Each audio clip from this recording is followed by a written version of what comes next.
Catus Maximus here, this time with a review of Oreilly's GM PowerTorque long handle 16-inch half-inch drive quick release ratchet. Probably the best part about this ratchet, it's only $35. It's really surprising.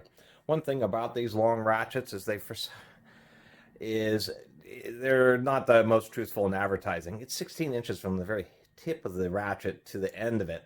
But really from the center line of the anvil to the tip of the ratchet, it's about 15.5 inches, but they call it a 16-inch ratchet.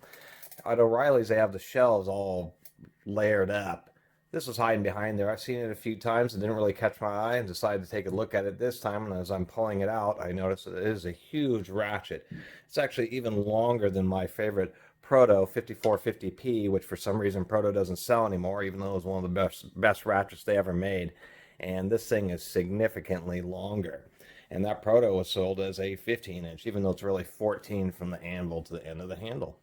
This truly is a large ratchet. Here we have a Proto 5457. This would be a standard 14-inch breaker bar.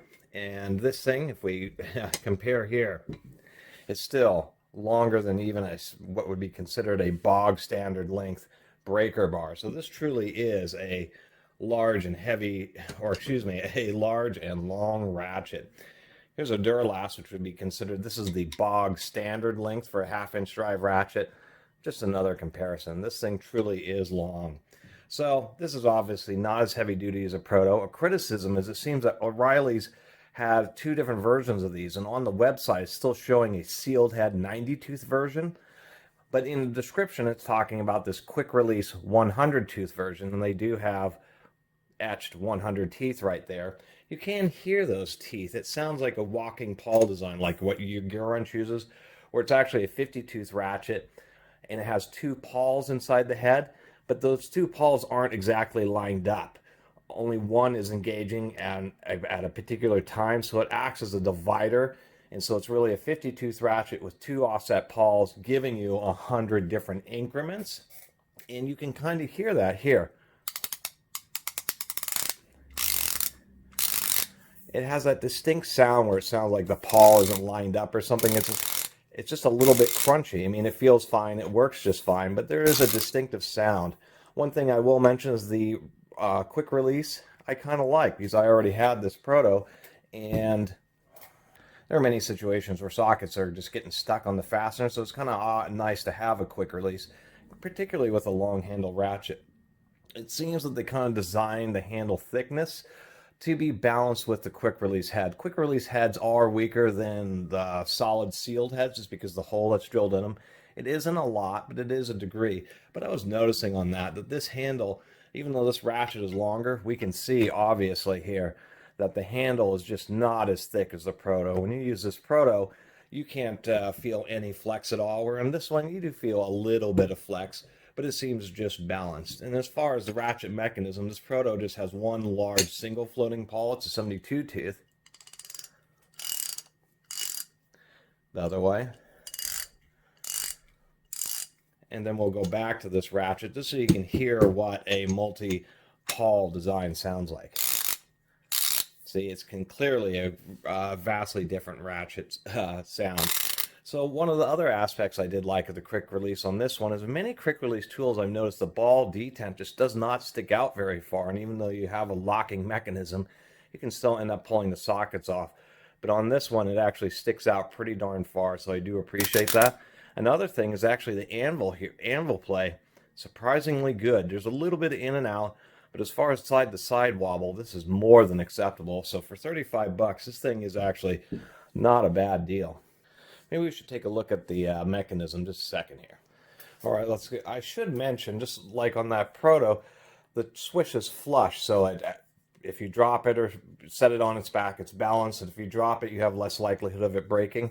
And I do point that on the ratchets. This one, the switch is floating above the body a little bit, and it protrudes quite a bit. So if this gets dropped and lands right on its back, it's really likely for that little switch to get broken. I wish manufacturers start recessing them like they do on that Proto. It is held together by a snap ring similar to Gear Wrenches.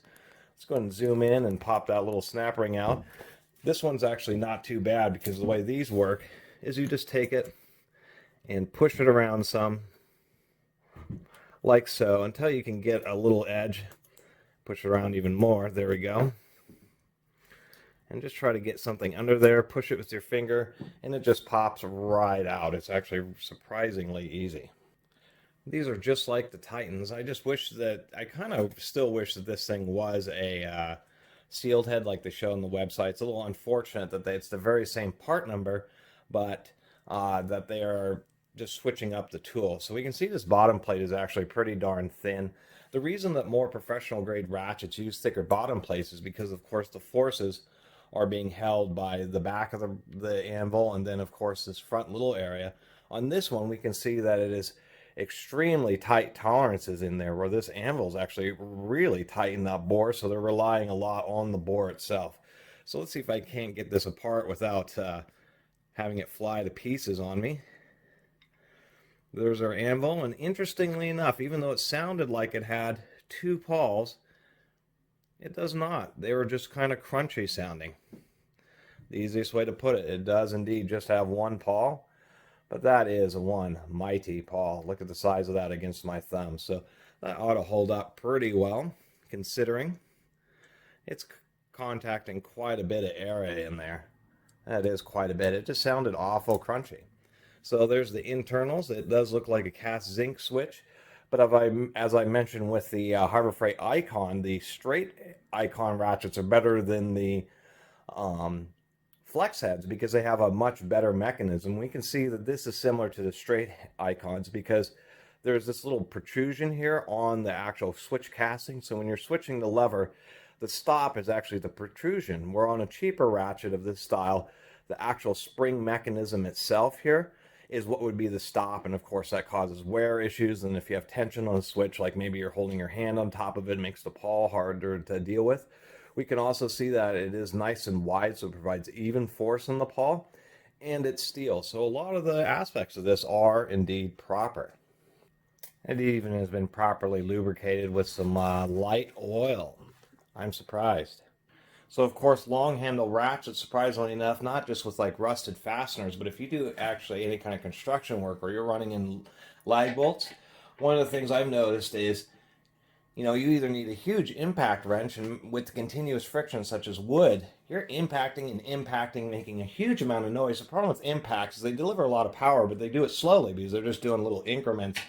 And a lot of times it may be easier just to use a ratchet.